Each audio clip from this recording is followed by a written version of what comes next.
Millionaire single dad brought only $5 to a blind date. The poor girl next table saw, and, "Hello everyone. Before we begin today's story, I have a small favor to ask. Please hit subscribe and turn on the notification bell so you never miss our channel's new videos. It is quick, free, and the best way to support us in bringing you more dramatic stories. Your support means the world to us. Where are you watching from? Drop your city or country in the comments below. Thank you very much. Now let us return to today's main characters. The restaurant buzzed with soft conversation and the clinking of silverware. Candles glowed on each table, throwing warm light across polished glasses and carefully plated meals. To most guests, this was just another evening in the city. But for one man, sitting stiffly in his chair, it was something more complicated. Daniel Carter adjusted the collar of his worn shirt and stared at the menu in front of him. His hands tightened around the leather folder as if holding on for courage. In his wallet, tucked deep inside his jacket, there was only one $5 bill. It was all he had chosen to bring for this blind date. His friends would have laughed, even called him insane. Who shows up to a blind date with only $5? But Daniel was not here to impress with money. Tonight was a test. A year ago, Daniel had lost his wife to illness, leaving him to raise their little boy alone. The world believed Daniel Carter was only a struggling single father, barely making ends meet. That was exactly how he wanted it. In truth, he was the head of Carter Enterprises, a company worth billions. But money had brought him betrayal, shallow relationships, and people who smiled at his wealth but never at his heart. Tonight, he wanted to know if anyone could see the man, not the fortune. Across the table, a woman named Vanessa glanced at him with sharp eyes. She was dressed in designer clothes, her perfume filling the space between them. The waiter poured water into their glasses and gently asked if they were ready to order. Vanessa's lips curved in impatience. Daniel looked down, hesitating, then slowly handed back the menu. "Just a coffee, please," he said quietly. The waiter paused, surprised. Vanessa's brow furrowed. "Coffee? At a place like this?" Daniel gave a faint smile. "Yes, just coffee." "Aye." When the waiter stepped away, Vanessa leaned in. "You brought me here for a blind date and all you can afford is coffee?" Her tone was sharp, cutting deeper than the knife resting beside her untouched plate. Daniel said nothing, his fingers brushing against the single $5 bill in his pocket. It was a silent reminder of his choice. If she could not accept him with only $5, she would never accept him at all. At the next table, a young woman shifted uncomfortably in her seat. Her name was Emily. She wore a second-hand dress, the hem slightly frayed, her shoes scuffed from long hours walking between shifts. She had come alone, saving her coins for a simple bowl of soup.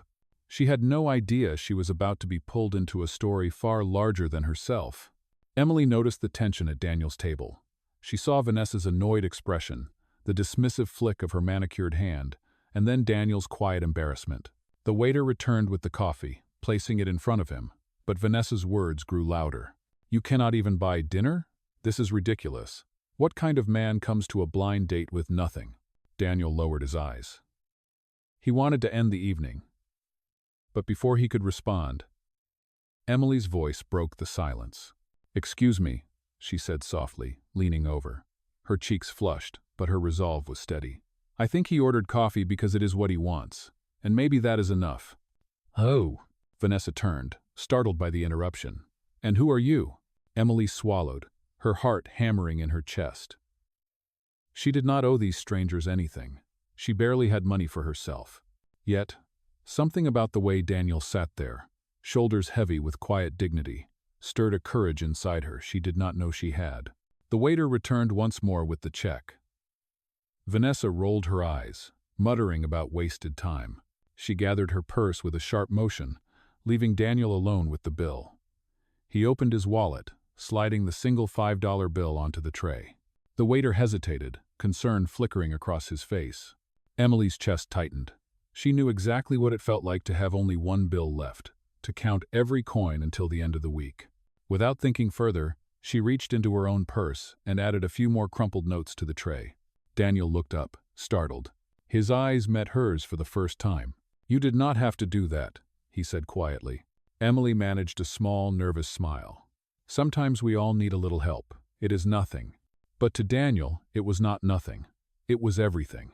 That single act of kindness lit a spark in the quiet corners of his heart, a spark that would change both of their lives forever.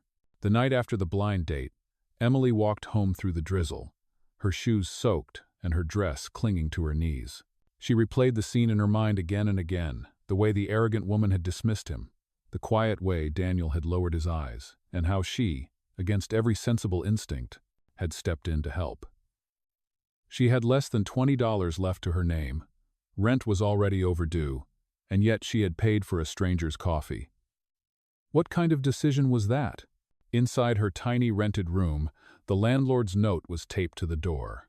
Rent due 3 days ago. Final warning. She pressed her forehead against the wood, fighting the rising panic. She could not even argue. The truth was simple. She did not have the money. She slid inside, the single bulb flickering above her head, and curled on the thin mattress. Her stomach was empty, her body exhausted, but her mind spun around one image: Daniel's eyes when he looked at her, surprised, almost grateful, as if no one had stood up for him in a very long time. The next morning, Emily dressed for her job interview with clothes that were already worn thin. She arrived late, the rain from the night before still dripping from her hair. The receptionist gave her a polite but cold smile. "I am sorry, the interviewer has moved on to another meeting." Emily tried to plead, but the woman turned back to her computer without another word. By the time she walked out, her shoulders were slumped, her hopes smaller than ever. She took the bus back across the city, clutching her backpack. The driver asked for exact change. She had none. Embarrassed, she stepped off before the doors closed and began walking the long stretch home. Each step felt heavier. By the time she reached her building, the landlord was waiting at the door. "Emily, I have been patient, but I cannot keep making exceptions. There is someone else ready to take this room tomorrow." Her throat tightened. "Please, just until Friday." "Oh." He shook his head. "I am sorry." That night she packed her belongings into one small backpack, 2 changes of clothes, a paperback book her mother used to read to her, and a cracked phone with no service. She found a corner in the public library where the guard allowed her to stay for a few hours. Later, she moved to a park bench, hugging her backpack for warmth. The stars were sharp above the empty city, but the night air was merciless. She whispered to herself, "It will be all right." Somehow, days blurred together. She searched for jobs, but had no address to write on applications, no working number for employers to call. Shelters were crowded, libraries closed at night, and food was scarce. Sometimes she would find a piece of bread at a church kitchen or accept a cup of soup from an old woman who volunteered downtown. Each time, she remembered the moment at the restaurant, the single $5 bill, the way Daniel had seemed so quietly proud even in his embarrassment. She wondered who he really was. Was he just a struggling father? Was there more to his story? She had no answers, only the echo of his steady gaze. And in her darkest hours, when her stomach ached from hunger and her body trembled in the cold, that memory gave her a flicker of warmth. For Daniel, the days after the blind date were different too. He could not stop thinking of the poor girl who had come to his defense, who had reached into her own nearly empty purse and placed money on the tray beside his coffee. He had tested many people before, but no one had ever done something so selfless, so uncalculated. He sat in his penthouse at night, the city glowing beneath him, his son asleep in the next room, and he found himself asking, "Why does she stay in my mind? Why does her kindness weigh more than all the jewels and contracts I have ever seen?" Neither of them knew it yet, but the single act of generosity in that warm restaurant would be the thread that tied their lives together. For Emily, it was just one more mistake that left her with less money than before. For Daniel, it was proof that genuine hearts still existed in a world clouded by greed. Their paths had only just crossed, and already fate was pulling them closer. Emily sat on the library floor with her back against the shelves, her knees pulled tight to her chest. The fluorescent lights hummed above, buzzing like insects. Her backpack lay beside her, holding everything she owned. She opened it slowly, pulling out her sketchbook. The cover was bent, the corners smudged with fingerprints, but it was the only thing that still felt like hers. She flipped through the pages. Inside were drawings of children with wide eyes and hopeful smiles, stories she had scribbled in the margins about magical trees and brave little heroes.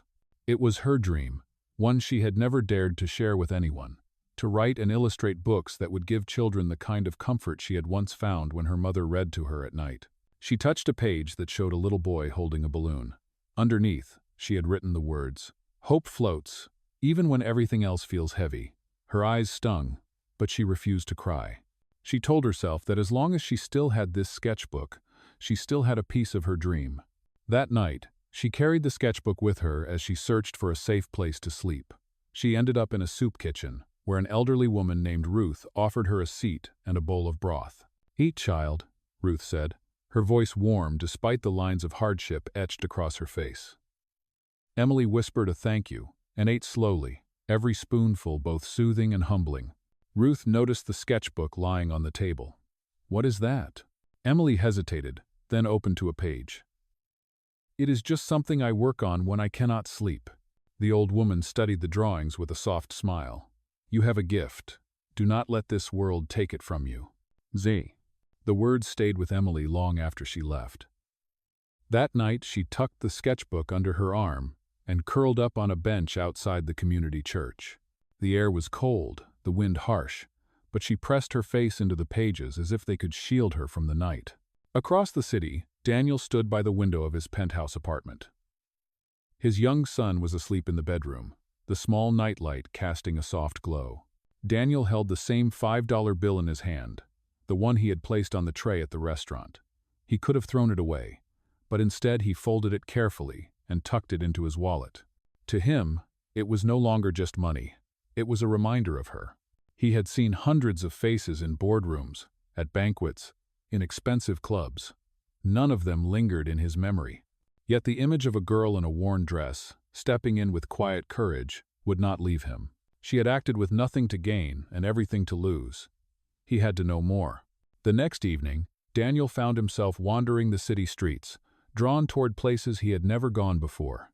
He passed the soup kitchen, pausing as he watched volunteers hand out bread and bowls of steaming stew. Among the crowd he thought he saw her, head bowed, sketchbook pressed against her chest. His heart caught, but by the time he stepped forward she had disappeared into the night. Emily walked quickly down the dark sidewalk, her shoes slapping against the pavement. She did not notice the man watching her from across the street, his eyes filled with questions. She only knew that tomorrow would be another battle, another day of hunger, another night of uncertainty. Still, she whispered to herself the words she had written in her sketchbook. Hope floats. And even as her world crumbled, the seed of something larger had already been planted. A sketchbook carried close to her heart, an old woman's kindness, and a $5 bill held safe in a millionaire's wallet. These small tokens would soon weave together into a story neither of them could have imagined. The following week, Emily returned to the soup kitchen. Her sketchbook was still tucked under her arm, though she tried to keep it hidden from sight. The line of people waiting for food stretched down the block, and the smell of fresh bread and stew filled the air. She shuffled forward, feeling the same weight of shame she carried each day. Yet there was also comfort here. At least in this place, no one asked too many questions. Inside, the noise of chatter and clinking trays surrounded her. Volunteers moved quickly behind the counter, ladling soup and handing out rolls. Emily took her place at the end of the line. She kept her head low, but when she reached the front, she heard a familiar voice. "Would you like an extra roll with your soup?" Her eyes lifted. Behind the counter stood Daniel, wearing a plain shirt, sleeves rolled up, apron tied carelessly at his waist. For a moment, her breath caught. She almost did not recognize him without the sharp suit and polished shoes, but those same steady eyes gave him away. She blinked. You are volunteering here?" Daniel offered her a small smile as he slid the bowl toward her. "Just trying to be useful." Emily hesitated. She wanted to ask why a man she had met at a fancy restaurant was now serving food in a soup kitchen. But she was too tired to dig deeper. She took the bowl with both hands. "Thank you," she murmured, her cheeks flushing. She carried the tray to a corner table and sat alone. Yet her gaze kept drifting back to him as he moved behind the counter, handing out meals, exchanging a kind word with each person. It did not fit the image she had built in her mind of a man who had been humiliated at a blind date. Why was he here? Why did he look so at ease among the poor and weary? After the meal, Daniel wiped down the tables, humming softly under his breath. When he reached her corner, he glanced at her sketchbook lying on the table. "Do you draw?" he asked gently. Emily's hand moved quickly to close it. "Just a hobby." He tilted his head, studying her for a moment. "I would like to see someday." She shook her head. "There is not much to see." Before she could retreat further, a loud crash echoed through the room. A man, drunk and disheveled, stumbled into the soup kitchen, shouting angrily. He grabbed a tray and hurled it against the wall. Volunteers froze, unsure of what to do. The room filled with fear. Emily stiffened, gripping her sketchbook against her chest. She had seen men like this before, rage fueled by desperation. Too much alcohol. Too little hope. Daniel stepped forward without hesitation. "Sir, please calm down," he said firmly, his voice steady but calm. The man snarled, swinging his arm as if ready to strike. But Daniel did not flinch. He positioned himself between the man and the volunteers, holding his ground. "No one here wants trouble. Take a seat. Let us get you some food." For a tense moment, the man's eyes darted wildly. Then, muttering under his breath, he collapsed into a chair. Volunteers hurried to bring him a plate of bread and soup. The room slowly exhaled. Emily's heart pounded. She had never expected the quiet man from the blind date to stand so firmly, so fearlessly. When their eyes met across the room, she saw something she had not noticed before. Strength, yes, but also a deep gentleness. Later, when she prepared to leave, Daniel caught up with her at the door. "Are you all right?" he asked softly. She nodded. "You could have been hurt." He shrugged lightly. "Sometimes people just need someone to stand in front of them until the storm passes." Emily stared at him for a moment, unable to find words. She wanted to ask who he really was. Why he came here.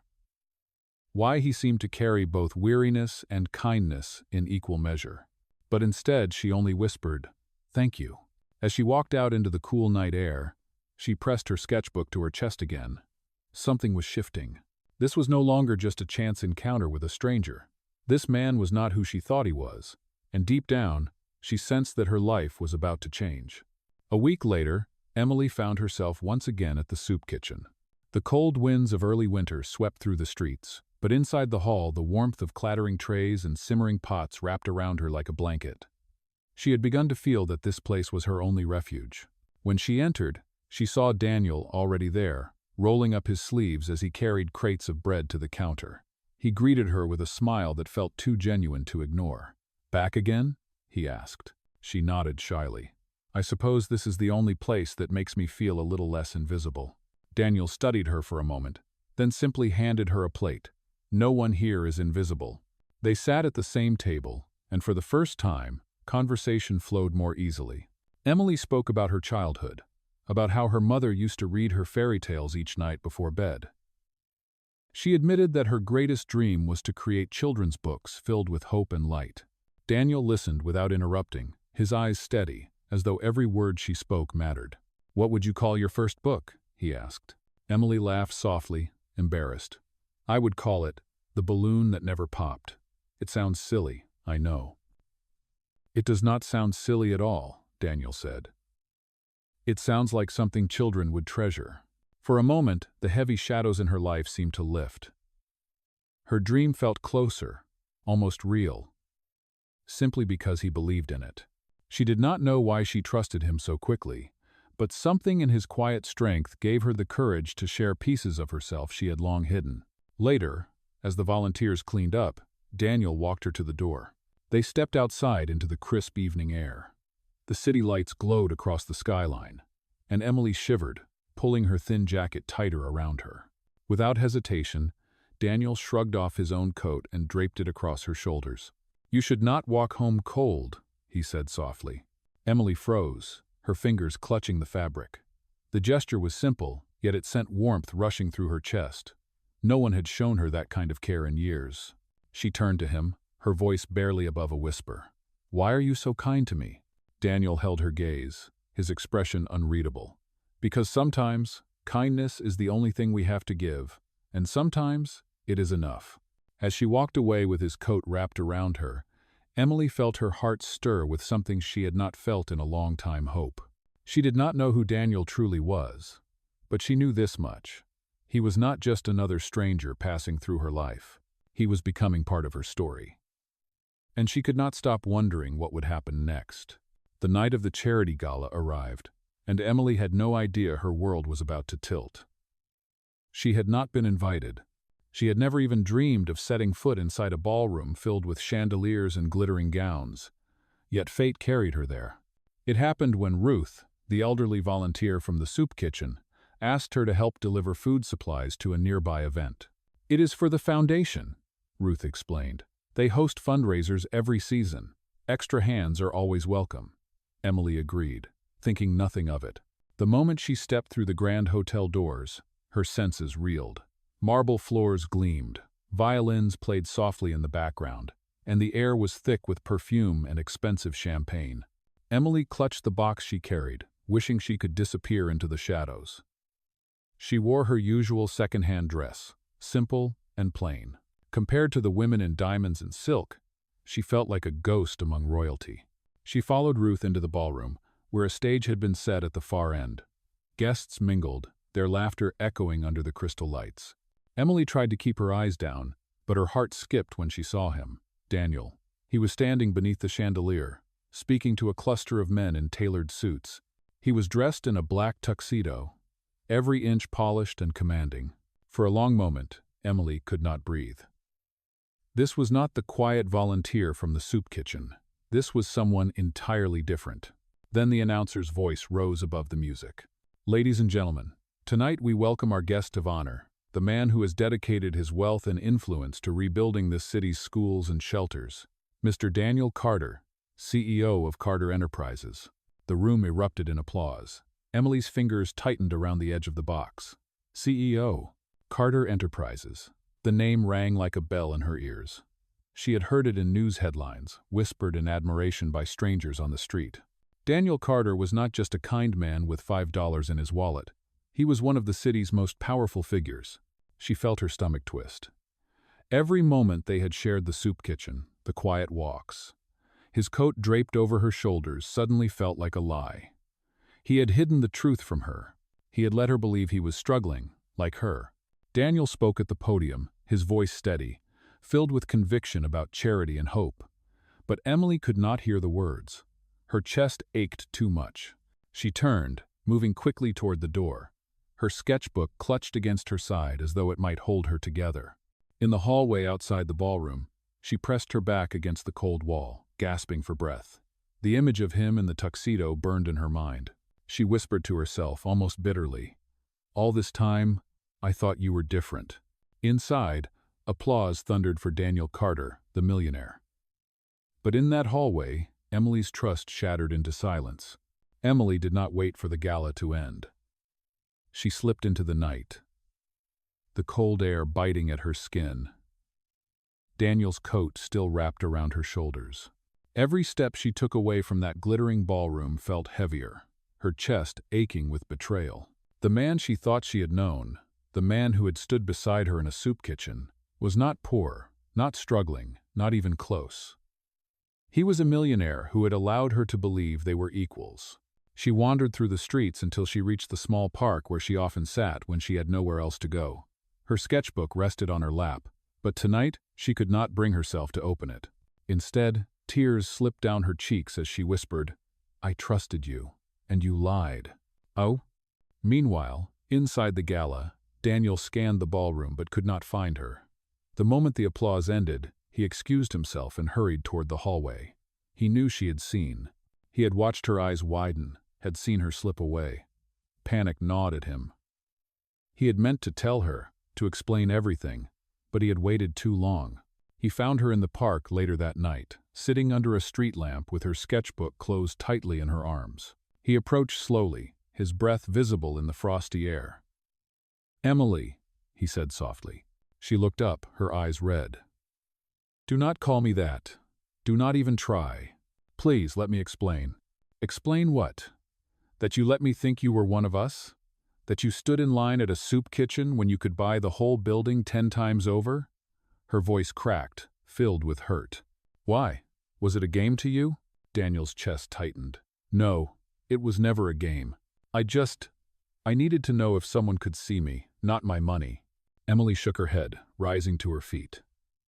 "You let me pour out my dreams, my struggles, while you hid behind a mask. You let me believe we shared the same world, but we never did. Emily, I swear to you what I feel is real. Real? She laughed bitterly. You have no idea what real is.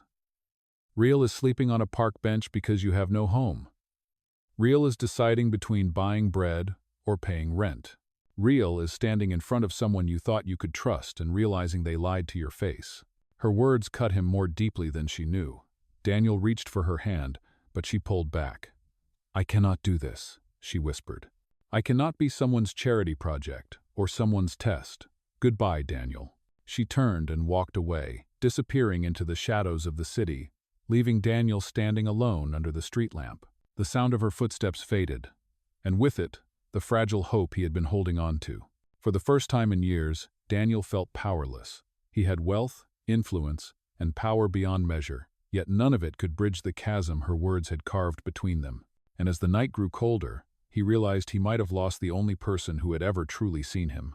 Days passed in a blur of gray skies and restless nights. Emily avoided the soup kitchen, the library, and every corner where she might run into him.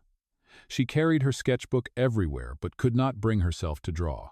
Every time she opened a blank page, she saw Daniel's face in her mind, his kindness, his steadiness, and then the tuxedo under the chandelier, the applause, the truth.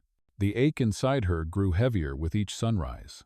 Meanwhile, Daniel sat in his office high above the city, staring at the skyline but unable to focus on contracts or meetings.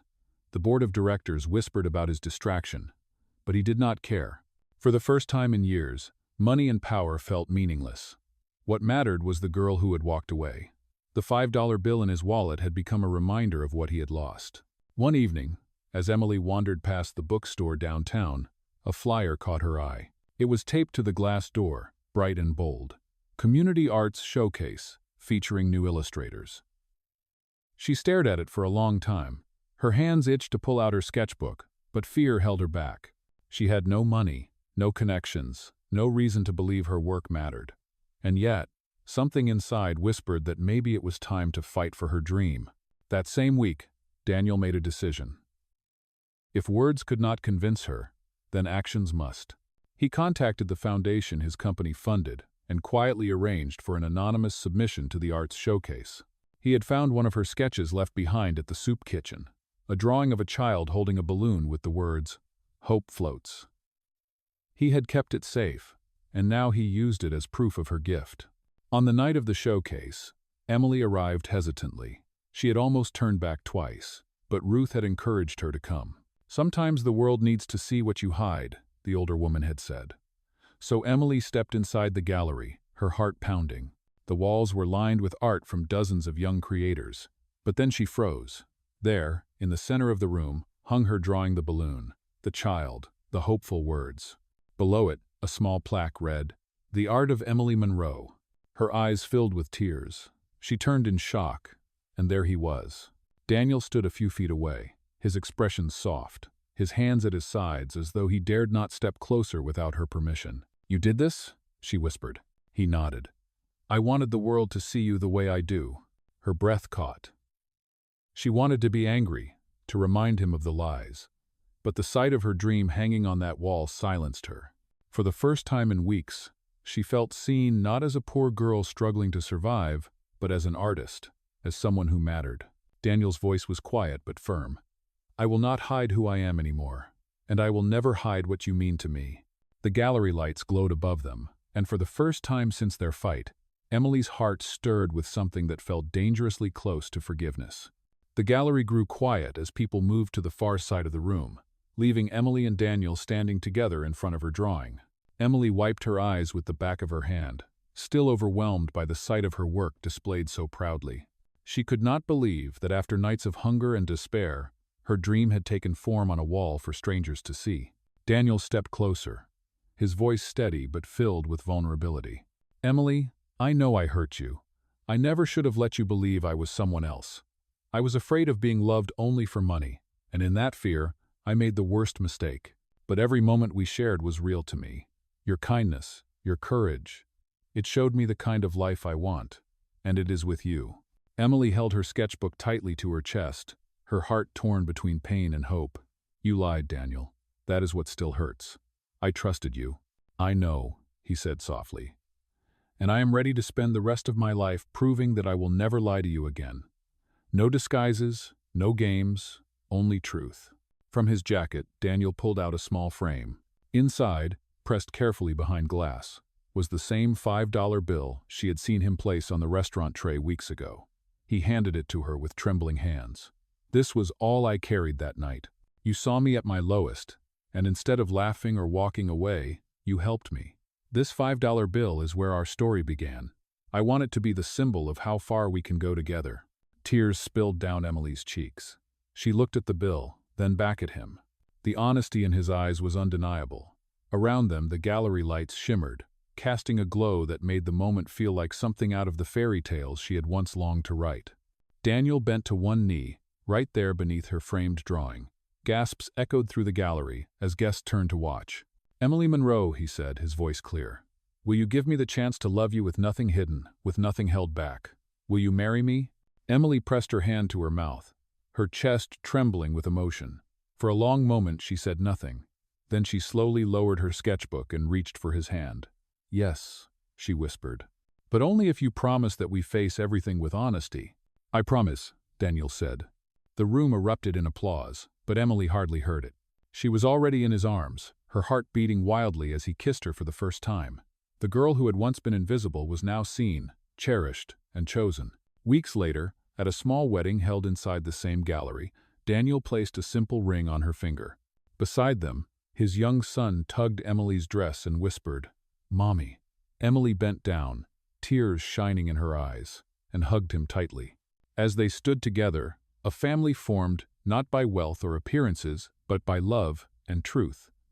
Emily looked at the $5 bill framed on the wall. She smiled, whispering to herself, "Hope floats." And for the first time in her life, she knew that hope had carried her exactly where she was meant to be.